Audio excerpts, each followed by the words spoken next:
Yes.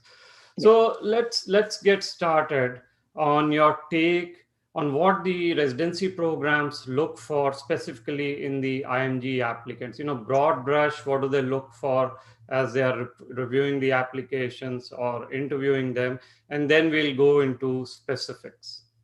Okay, sure. So I think where I'd like to start with what programs look for IMG candidates is typically programs who are looking at IMG candidates are already IMG friendly. And so that's an advantage, right? Because they are accustomed to recruiting IMGs. And so some of the challenges that IMGs think they have, which we'll go into a little bit later in terms of, rotations and in person and things like that, the programs are already aware of what the path and the trajectory of obtaining medical education and training is like for the IMG. So oftentimes, a lot of the IMG students feel that they need to explain why they didn't just graduate a year ago or 2 years ago.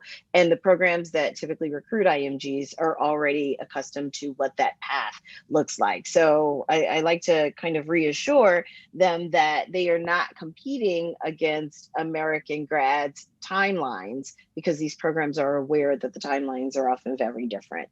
So for that alone, I hope that eases some of the anxiety surrounding that. In terms of what we're looking for in particular with IMG candidates, is that we are looking for the same thing we're looking for an indie candidate, right? We are looking for someone who is committed to the specialty, someone who is dedicated, hardworking, reliable, honest, with sound integrity, and really are good clinicians, and good people. Good people basically, and that can communicate well. So when we're looking at the applications, of course, there are standards that exist for all applicants, right? There's going to be some variation based on what the programs are discipline wise, as well as what the programs are looking discipline wise, is also compared to where the programs are serving, where they're geographically located, and what their patient population consists of. But from a broad standpoint, I mean, we are all looking for basically people that are eager to learn, and who are going to that we can communicate with, and that we're going to enjoy teaching and training, and ultimately, hopefully, recruiting and keeping within our departments, as faculty members, or at least within the community, ultimately as colleagues within the disciplines. Okay. Uh, So, okay, thank you. This was very helpful. Now let's talk some specifics. So, obviously, we all know, or at least there is a perception that the USMLE scores are very important. Step one, step two, CK, and step three in some cases. So, what is your take on these scores? the USMLE scores are very important. They're very important. They are not the everything, but that is a hurdle that if you clear that hurdle, relatively easily, then a lot of other factors in your application can come into play. However, if that's not a hurdle that you can clear easily with quality scores, then yes, then it may be difficult for the other aspects of your application to be even reviewed. There are a lot of applicants, right, for a very limited number of spots in each program. And one of the objective ways to kind of pare down the number of applicants that you are going to review or consider is certainly by USMLE scores. And those cutoffs vary for different programs. Those cutoffs may vary. Oftentimes, some candidates are saying, or the different scores for IMGs, the different scores for American grads. Yes, that variation can exist per program. So programs that are predominantly maybe only IMG programs may just have one score across the board. Programs that take both American grads as well as IMG grads may have a different set of scores for each group. And then some programs who generally only take American grads also may just have one set of standards that they have. So each program can definitely kind of have an algorithm or a matrix to help them determine which scores will be applied to which groups, or which standards or cutoffs will be applied to which groups. So I like to tell the candidates, of course, USMLE scores are very important. What that exact number is, it's going to vary. Right. So, 220 may be great for one specialty for one location or a number of particular programs. And, 220 may be the cutoff for another group of specialties programs and locations. So oftentimes candidates would ask me, well, I've got a 236 and I've got a two, whatever. Is that going to help improve my chances? It is, yes, but also it's going to depend on what you're applying in and where you're applying to. So just try and do the best you can. And it's difficult because students think about doing well on their USMLEs, but I don't know that they really feel the gravity of it until they're starting to apply. You want to think about the fact that you're an applying candidate from the very moment you're starting your studies. That's your goal, is to get into residency. So you're going to be applying for residency. And so it's going to be really important that at every step of the way you think about yourself in terms of trying to make yourself as competitive as possible. Okay. Probably a related question, but a lot of our audience who will apply maybe next season, they're all concerned about the impact of pass fail. So step one is going to pass fail. I think January 26th next year. What do you think? How do you think that'll impact in terms of importance of other criteria, or what will change for IMGs? Yes, so that is definitely going to be a bit of a shift for all applicants, American grads as well as IMGs, but certainly for IMGs. And so with step one going to pass fail, honestly, what's going to happen is that your step two score is going to become more important, as well as your step three score. One of the things that we liked to do to get an idea about the entire candidate, especially for candidates who may not have had uh, competitive step one scores, is to look at the trend, right? So let's say you were unsuccessful, you had multiple attempts for step one, and so we'd like to see some growth and improvement in your test performance. And so one of those things we do is we would trend out how your step two performance was, and if it was available, what your step three performance was, which is why I would often encourage my IMGs that are eligible to take step three early on or prior to their application season to take step three, so that we could trend it out. I think that's going to become more important now, Mhm. because now we will not have a step one score to have as part of that trend.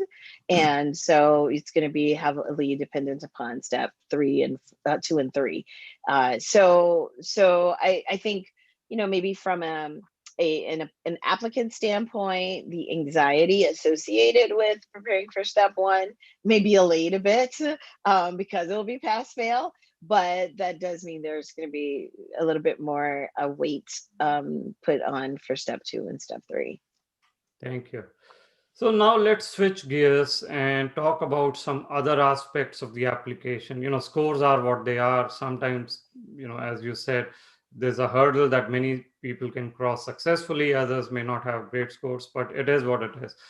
Now, some of the other aspects of application, one of the most critical ones we've seen is US clinical experience, whether it's on site or telerotation. So give us your thoughts, your perspective on how programs look at what do they look for in the US clinical experience, and especially over the past season and this season, since a lot of it has been tele, how do they look at telerotations, and what should students be looking to do in these, whether on site or telerotations? Thank you so much for that question, Pawan. So so let's talk about U.S. clinical experience as a whole.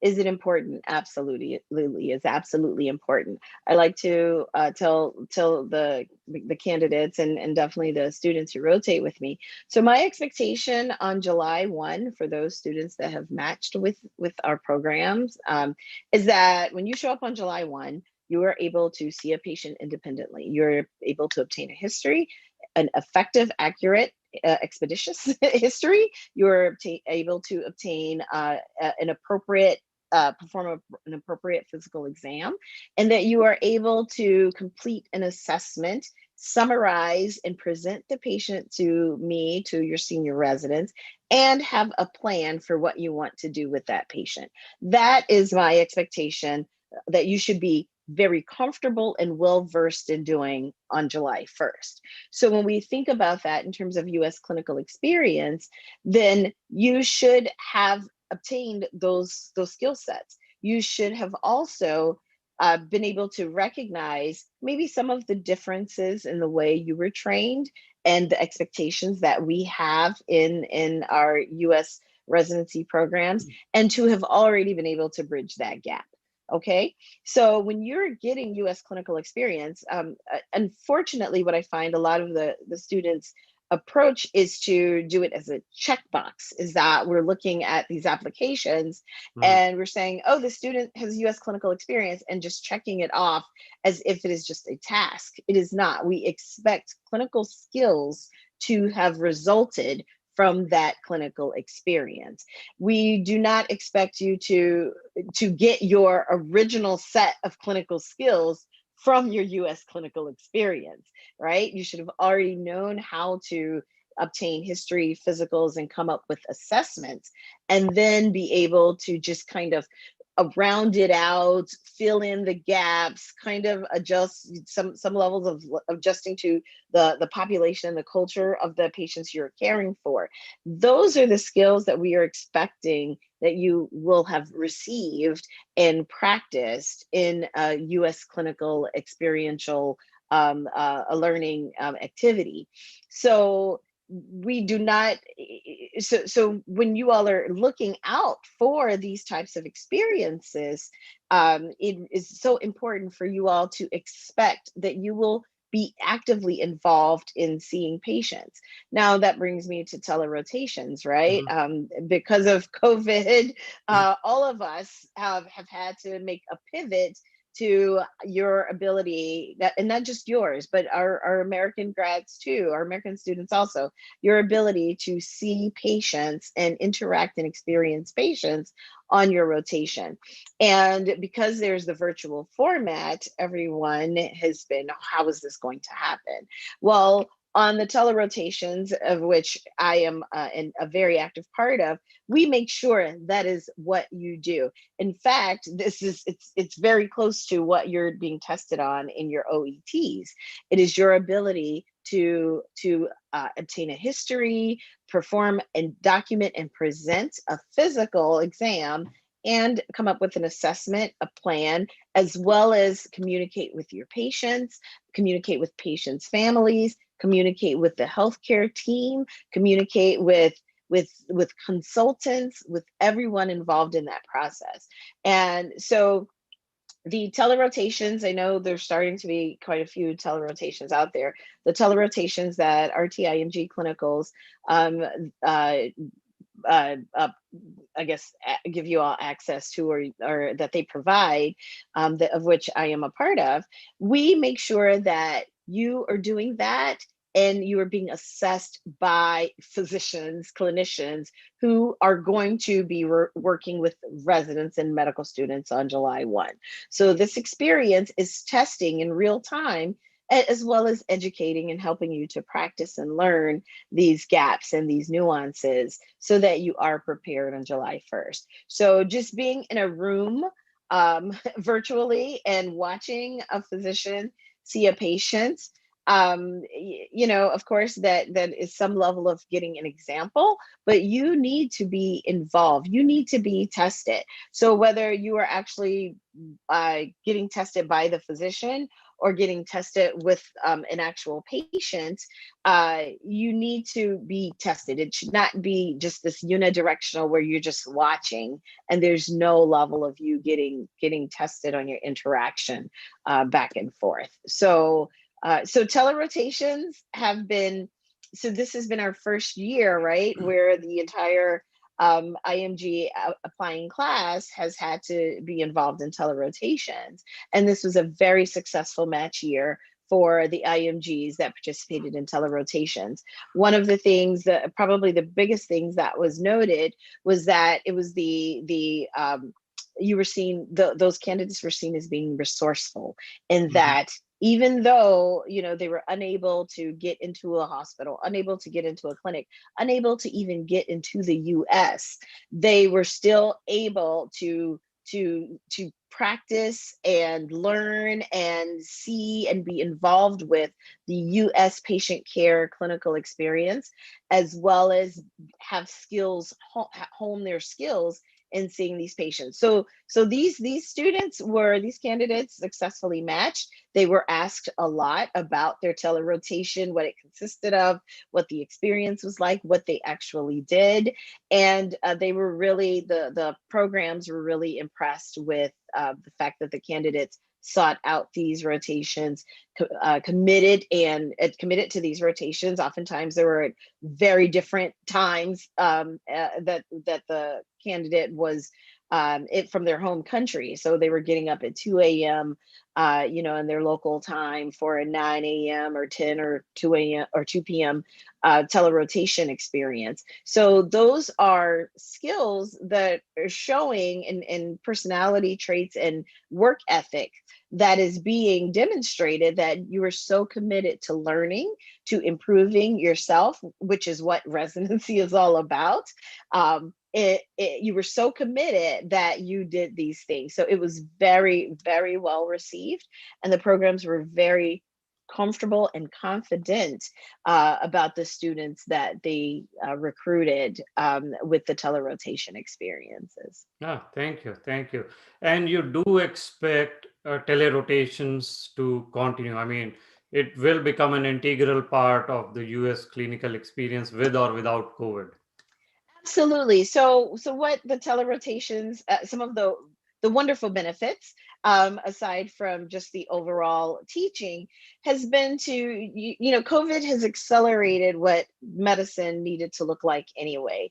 Medicine, U.S. healthcare delivery practices really needed to catch up with technology and some of the other areas, that other aspects of businesses and business delivery and care delivery had already ascended to, really incorporating tele-based, technology-based care to our patients that need it, right?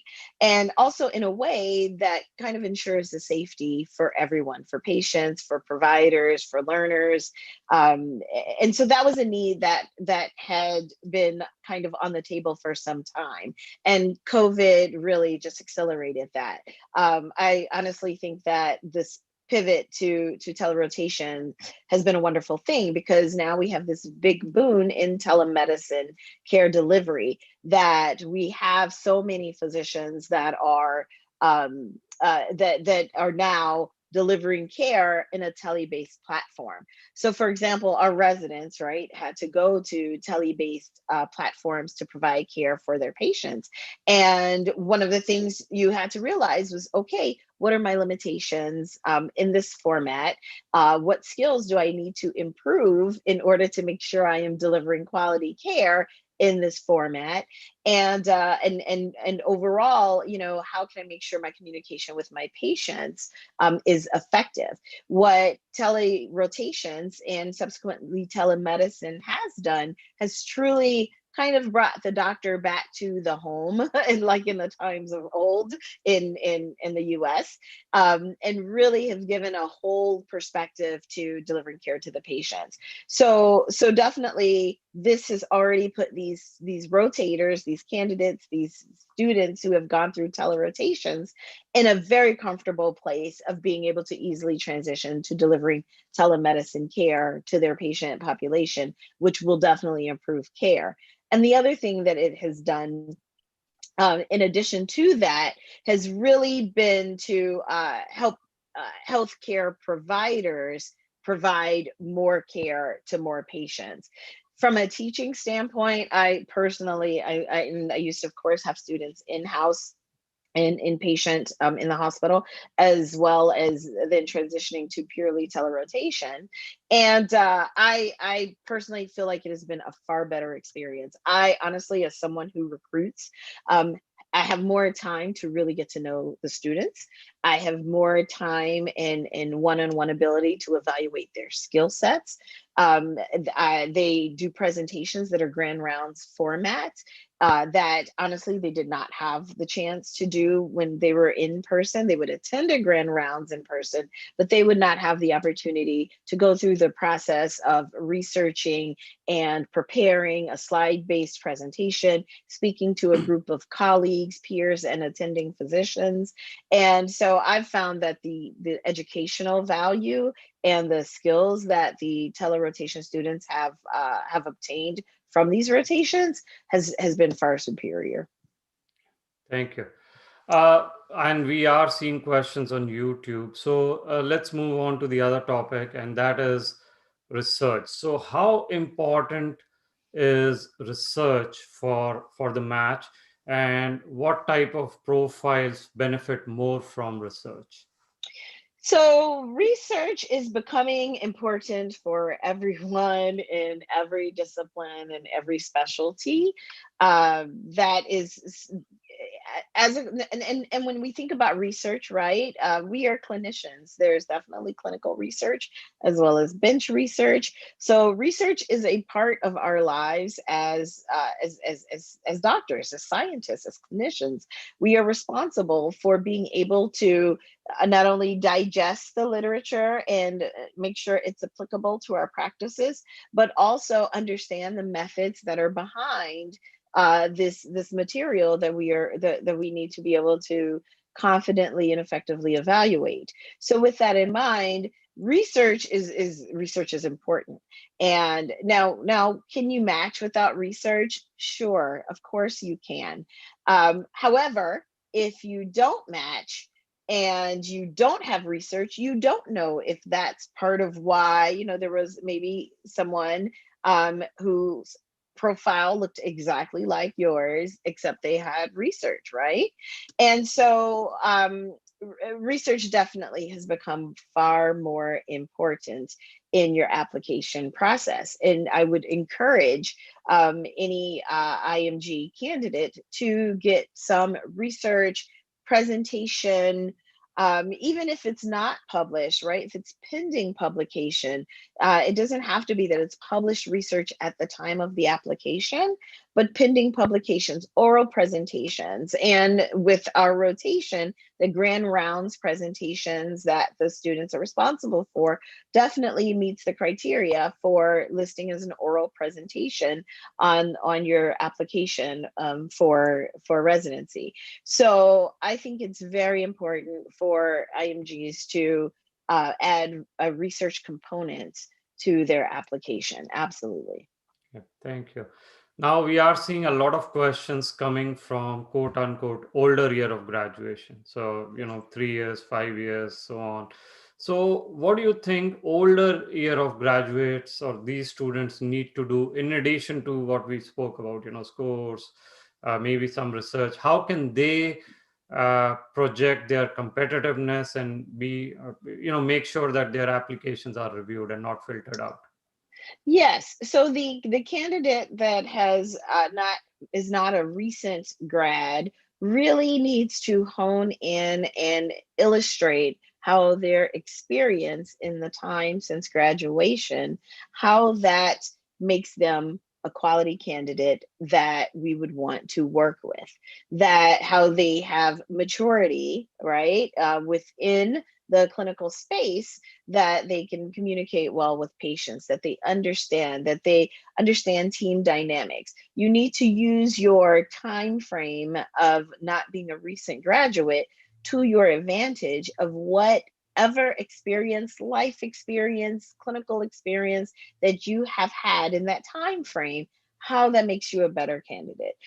In all ways, you want to talk about your what you've been doing during that time.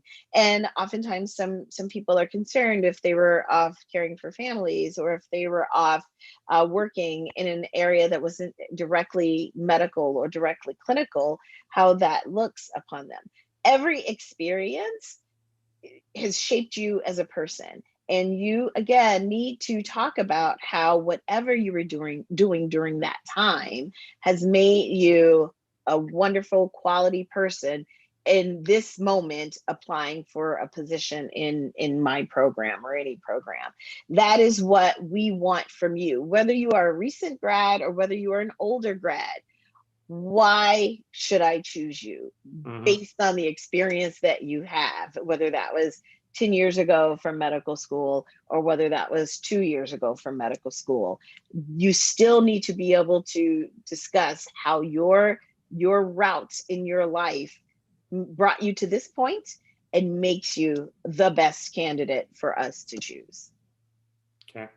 Related questions as they are coming in. Many of these students already have home country residencies, Yes. but they may be in different specialties, surgery or dermatology or ophthalmology, and then Yes. they are making a switch to either internal medicine, pediatrics, or some of those. What is your advice to such students who already have residencies but are planning a switch? How do they cross that bridge? Yes, so they definitely need to definitely be reflective of their experience in that specialty and how that experience relates to how what they want to do now. What have you learned and what were you doing in that specialty to think, I really want to move towards internal medicine. I was an ophthalmologist in my country, and I got to see some of the negative effects of diabetes on the eye. And so it's really moved me to try and impact this disease process earlier as an internal medicine physician who can treat and manage patients with diabetes and hypertension, so that hopefully I can decrease the burden of the effects of ophthalmological disease, to the ophthalmology specialist. It's just something that just came up off the top of my head.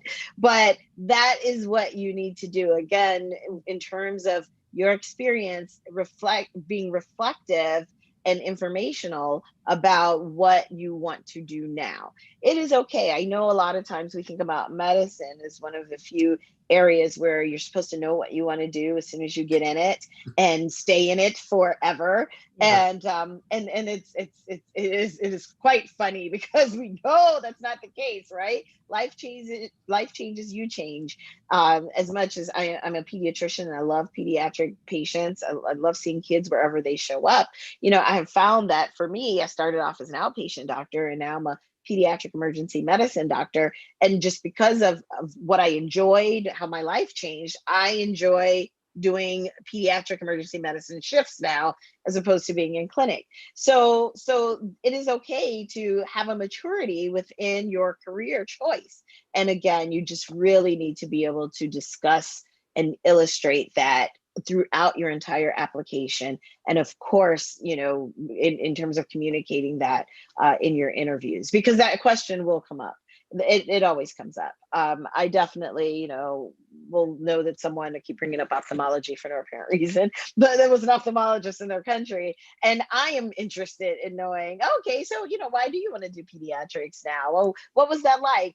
How does this information apply to, or your knowledge base and skill set? How does that apply to, seeing patients in clinic? And it can be a very compelling, supportive argument for you in a particular program. So you can certainly use that to your advantage. Okay. Some of the related questions that are flowing in. Many students end up applying to multiple specialties, so it could be, IM, FM peds, or child neurology and neurology, or things like that, right? So they are hedging their bets, or something. What is your advice to folks who end up applying to multiple specialties? And our CV cannot change, so how do they Yes. draw that balance? So thank you for that. I'm going to answer that as two different people. I'm going to answer that first as a recruiter. As a recruiter, you're applying to my specialty, you're applying to pediatrics. Everything in your application needs to look like you're interested in pediatrics. I do not want any aspect of your personal statement to sound like, oh yes, I really like adults, but I'm hedging my bets. I do not want to feel like your backup. I do not want to feel like you're just in case or your safety program. So no, I want every aspect to sound like you want to do this, you want to be here. Now, so that is my answer as a recruiter, and we actively look for signs that you want to do something other than pediatrics. Now, and I'll answer that as someone who educates IMGs and who understands the challenges in terms of needing to kind of have your odds on your side. And I think applying to multiple programs is very important as a part of that. And I think you should do that to hedge your bets and try to ensure your success. Now, with that in mind, you need to have a personal statement for the program you're applying for pediatrics, a personal statement for family medicine, and a personal statement for internal medicine, or whatever you are applying for. Your personal statements, because you can upload separate personal statements to ERAs for separate disciplines. You can say, hey, this is the personal statement for my pediatrics. This is a personal statement for my internal medicine. You can do that, and you need to do that. And it should not be the same templated personal statement, just with pediatrics stuck in where family medicine would be stuck in, where internal medicine would be stuck in. These need to be completely different personal statements, because you need to be selling yourself to me as someone who really wants to do pediatrics. Now, then that next question comes out as far as the LORs, right? Because, oh, That's I have already an coming in. Yes. exactly. I'll have an LOR from an internal medicine doctor. Is that okay for pediatrics? Absolutely. Now, understand also in your ERAS application, you can have LORs that are addressed to specific disciplines. So when I get letter LOR requests from students that have rotated with me, and I'm very frank with my class of rotators. We do a question answer session, every Friday to kind of talk about strategies with their success in mind. I tell them, look, when you rotate with any physician, say, hey, I am really trying to be successful in the match. So I think I might need to apply to both peds and family medicine, or internal medicine and family. Are you comfortable with writing me a separate letter for each discipline? And I will send you a separate request for each discipline that I am going to apply to. And you can have a letter highlighting my strengths for just that discipline. That is what you need to do. If you cannot do that, then yes, you're going to need to get a lot of LORs. Most programs require either 3 or 4, depending on the MSPE and what their requirements are. They're going to require at least 3 or 4 letters of recommendation. And so there should be at least 2 letters from the specialty that you are applying to included in that 3 or 4. So if you're applying to pediatrics, there should be at least 2 pediatric letters. Yes, you can totally have an IM letter that talks about how you're going to be an awesome pediatrician. Maybe that IM physician can talk about how well you interacted with adolescents, or how well you interacted with young adults, and they can just really comment on your quality bedside manner, how well you talk to patients and their families. It doesn't have to be that you saw 30,000 kids running around in the IM clinic office and you sat and played Legos with them. No, they can speak to your strengths and bedside manner. So yes, you can certainly have cross-discipline LORs. it just should be not the majority of your LORs for that discipline. So if you need to get, do 3-6 rotations, so that you have multiple family medicine letters, multiple internal medicine letters, multiple pediatric letters, so that you have enough for each application, then that is what you need to do. Thank you for the extensive explanation. One of the last questions before we let you go, I know it's already 40 minutes. So, tips on networking. IMG community is generally shy, and they're not used to this networking. So whether it's LinkedIn or outreach, what are your tips for networking that our audience can pick up? You need to do it. You definitely need to do it. You need to do LinkedIn, and you need to do you need to do all the networking that you possibly can do. And it's interesting, and I'll tell you just personally, because I am honestly just transitioning. I've always had a LinkedIn page, but I just hadn't used it a lot, and I've just been a lot more active in using it. And I have had students reach out to me through my LinkedIn page, and I have actually had conversations with them back and forth, and really kind of given them some of the same information. And these are students that I've never met before. So it really does help. You really do need to do it. Reach out. I find it to be a far less intimidating platform, especially for the more reserved, shy student, less extroverted student, or students who are more hesitant to approach attending physicians. I know in some areas it's a very large gap between their ability to really have frank conversations with their attending physicians. That is not the case in the US.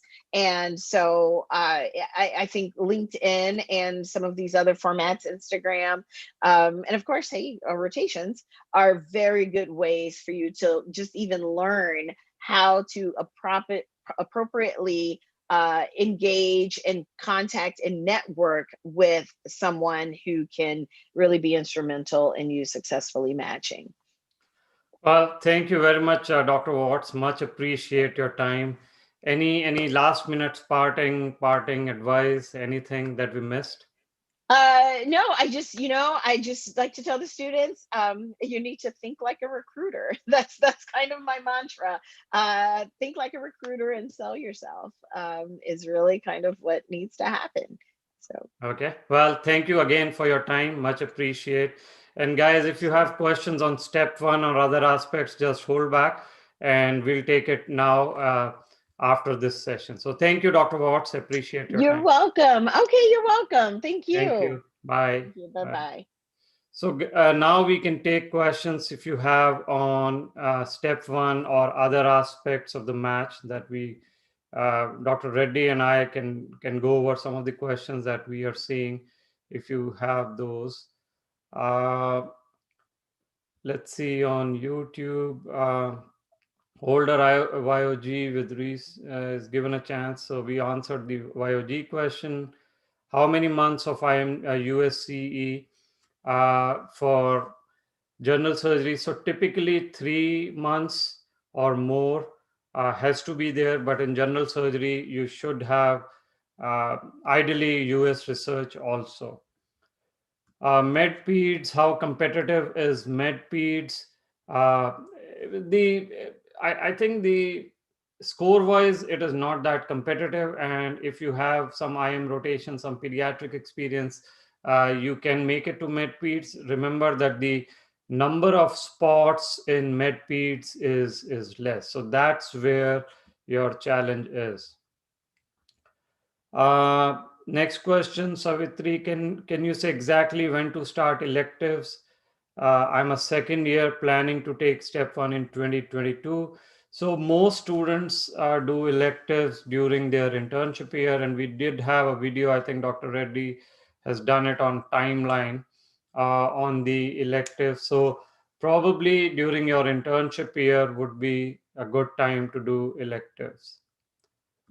What else? What else are we seeing? Praneeth, are you seeing any other questions that we have missed? Let me check. So there was also like one question about year of graduation and age. Uh, Yeah. So age is not really a factor in USMLE. I mean, you can apply as however old you are.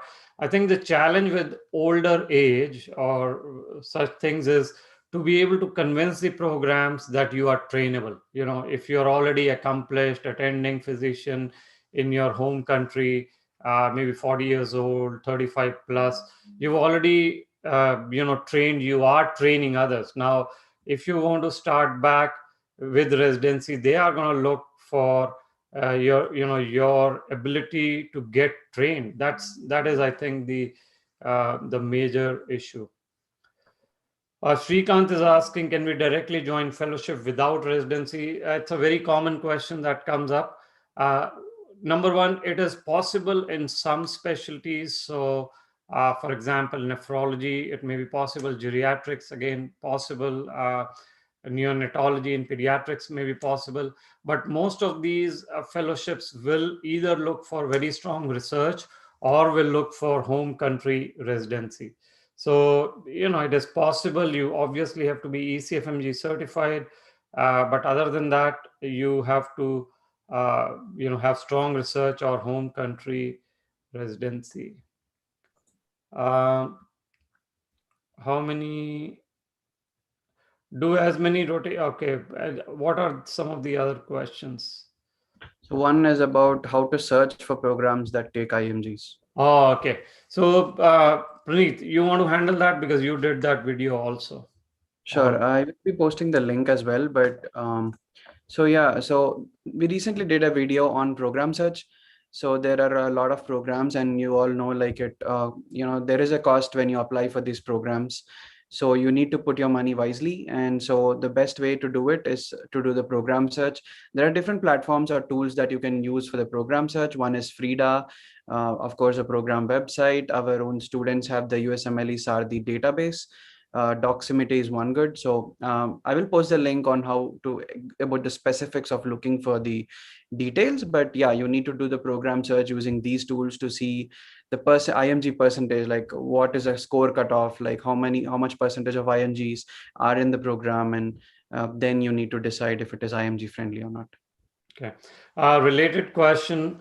What is a good number of IM programs to apply to? I think obviously it depends a lot on score and year of graduation, but typically even good scores, recent year of graduations end up applying to around 150, especially if you need visa. And of course, if there are other things in your CV like lower scores, older YOG, and then in IM, you can go up to 225 or so.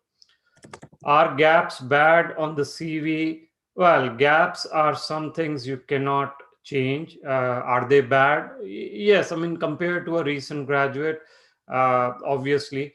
However, what the programs are looking for, and it's not that older graduates cannot match, they match every year. What they are looking for is how current you are now. Are you now ready? What have you done in the last 1 year or so? So very quickly moving on from the gaps to what you're doing currently. Are you ready for the match? Have you done recent rotations, research, etc.? All that will help you overcome the gaps. uh, then there is a question: chances of IMGs matching into general surgery, emergency medicine. So very competitive specialty. We actually had a general surgery, couple of them match this season. Again, these are procedural specialties, high scores, and hopefully US research. Those would be the things that they would look for in addition to US clinical experience. Odds of matching into plastic surgery, again, very, very competitive. There are people who match, very rare, but yes, there are. In fact, IMRI University is one university where you will see plastic surgery, dermatology, and such matches. Almost invariably, these applicants have high scores and they have US research. Very, very competitive, but can be done. Can IMG apply for match before being ECFMG certified? So if you're talking about applying on 29 September in this case, yes, you can apply. Although, of course, the more complete the application is, the better it is. But definitely make sure you get certified before the rank order list or as soon as possible. But yes, you can apply on September 29th. There shouldn't be any problem if you cannot get certified before then. Does home country gaps after YOG affect CV? Yes, it could, because you graduated from your home country. You're supposed to be practicing there. It depends on how much gap you have. Uh, I think 6 months to 9 months gap is okay, but more, years and years of gap is not a good thing. Does research in India, is it valid in the US? Any research is good, right? So research is definitely helpful, but of course there is a hierarchy. Obviously, if you've done full-time research in US, or if you're published in PubMed journal, PubMed index journal, that is better. But it does not mean that you cannot do research in India. I mean, keep doing it. It will definitely come in handy. Will they ask you to explain the gaps during interviews? Yeah, of course. Yes, you need to be ready with those explanations. Uh, is anesthesiology IMG friendly? It is becoming IMG friendly. We have had several matches in anesthesia. Typically, it is not as friendly to visa seeking applicants. So if you are an IMG but you don't need a visa, it could come in handy. They do look for home country residency. That's what we have seen. But it does not mean, of course, that you cannot match. If you work as an anesthesia tech or something, if you have relevant experience in the US, it could be done. Does working as a general practitioner considered as a gap? No, you have been working. It's a very good thing. And nowadays, of course, any home country experience in COVID is positive. Gap is something which means you've not done anything, you've been sitting at home. That's where what the definition of gap is. How much do English skills matter in the interview? It is more about the ability to communicate your fit to the program. Not everyone or most of us are not native English speakers, so they understand it. Uh, but the basic grammar and the basic communication has to be there. But it does not mean that you all need to be very, very, very, very fluent in English. It's about communication, and communication goes beyond language. Ability to explain to them why you're a fit and why you want that specialty and that program. Can electives be done during internship after giving my final year exam? So Praneeth, you want to take this? Sure. So yeah, that's when usually most IMGs do their electives during the intern year. And also there are some programs that specifically want you to be in the final year of your medical school when you're going for electives. So yes, either final year or during internship is the best time to do electives for IMGs. Okay. Sinchan is asking, can you help me with the timeline if I start today on the USMLE journey? So maybe we can post that video link. We have a complete video on the timeline that will help you. Preparation for steps takes time, generally 7 to 9 months. Does that count as a gap? Yes, Gloria, if you have not, it is technically a gap if you have not done anything. Try to, do some part-time rotation or something with the preparation. It always helps, but otherwise, technically, it is a gap. Is it beneficial to apply in more specialties or apply to more programs in one specialty? I think Dr. Watts already answered it. It depends on your fit. If you have, say, high scores, recent graduates, and you have IM experience, focus on that. Some specialties can go side by side. IM, FM go well together. Neuro and psych can go together. So you'll just have to see whether you can apply to multiple specialties. There's a question, how long will it take to prepare for step one after it becomes pass fail? So, Praneeth, do you have any perspective on this? Sure. So now it usually takes around 7 months. So basically, once it goes pass fail, so yeah, the effort is little less, but it usually you should take around 4 months at least, because that is what it takes you to navigate through U world. Okay. Uh, how can I get LOR from an elective I did 1 year before the application? So one way, of course, is to get an ERAS account, get that LOR posted, and then move it to the next year. And the other is, keep regularly in touch with the attending so that they don't forget you, and then get the LOR. But yeah, you're right. If you're asking for an LOR after 1 year, that can become hard. Alternate pathway in radiology. I think a few of our students have done it. There should be enough information on the website. If you need specifics, you can email us. I know our students have done it. Uh, do home country LORs carry better weight due to COVID? So that's a good question. If you have COVID experience, then even last season and this season, at least one LOR from home country outlining your roles, responsibility, and how you handled COVID as a physician will be a good one to have. What is the definition of a recent graduate?